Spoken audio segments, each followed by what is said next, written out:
Évangile de Jésus-Christ selon saint Matthieu, chapitre 18. À ce moment-là, les disciples s'approchèrent de Jésus et lui dirent: Qui donc est le plus grand dans le royaume des cieux? Alors Jésus appela un petit enfant.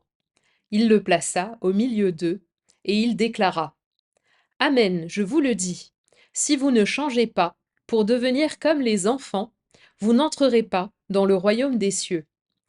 Mais celui qui se fera petit comme cet enfant, celui-là est le plus grand dans le royaume des cieux. Et celui qui accueille un enfant comme celui-ci en mon nom, il m'accueille, moi. Celui qui est un scandale, une occasion de chute, pour un seul de ces petits qui croient en moi, il est préférable pour lui qu'on accroche au cou une de ces meules que tournent les ânes et qu'il soit englouti en pleine mer. Malheureux le monde à cause des scandales.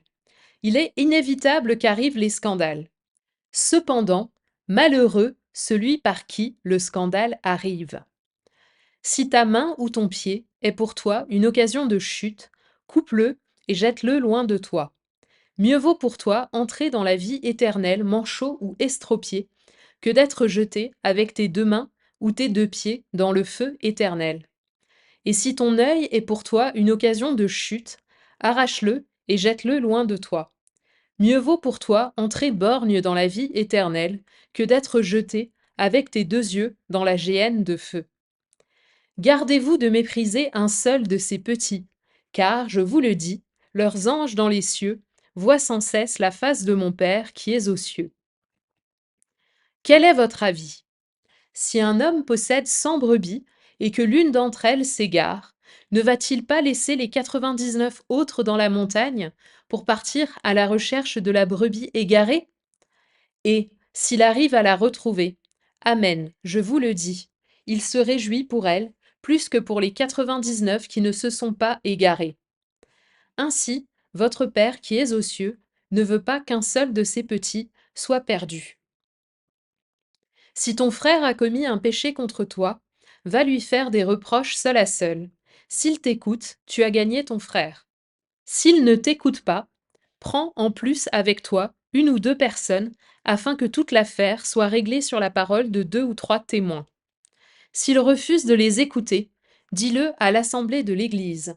S'il refuse encore d'écouter l'Église, considère-le comme un païen et un publicain. Amen, je vous le dis. Tout ce que vous aurez lié sur la terre sera lié dans le ciel, et tout ce que vous aurez délié sur la terre sera délié dans le ciel.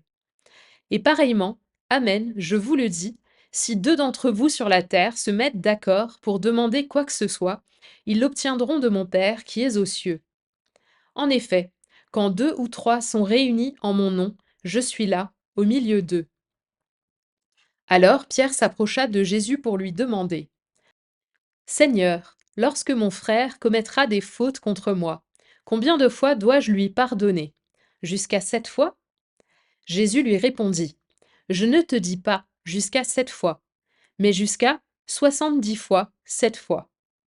Ainsi, le royaume des cieux est comparable à un roi qui voulut régler ses comptes avec ses serviteurs.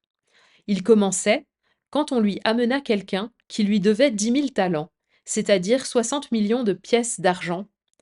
Comme cet homme n'avait pas de quoi rembourser, le maître ordonna de le vendre, avec sa femme, ses enfants et tous ses biens, en remboursement de sa dette. Alors, tombant à ses pieds, le serviteur demeurait prosterné et disait: Prends patience envers moi, et je te rembourserai tout. Saisi de compassion, le maître de ce serviteur le laissa partir et lui remit sa dette. Mais, en sortant, ce serviteur trouva un de ses compagnons qui lui devait 100 pièces d'argent. Il se jeta sur lui pour l'étrangler, en disant: Rembourse ta dette.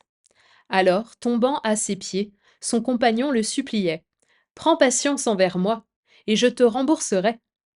Mais l'autre refusa, et le fit jeter en prison, jusqu'à ce qu'il ait remboursé ce qu'il devait.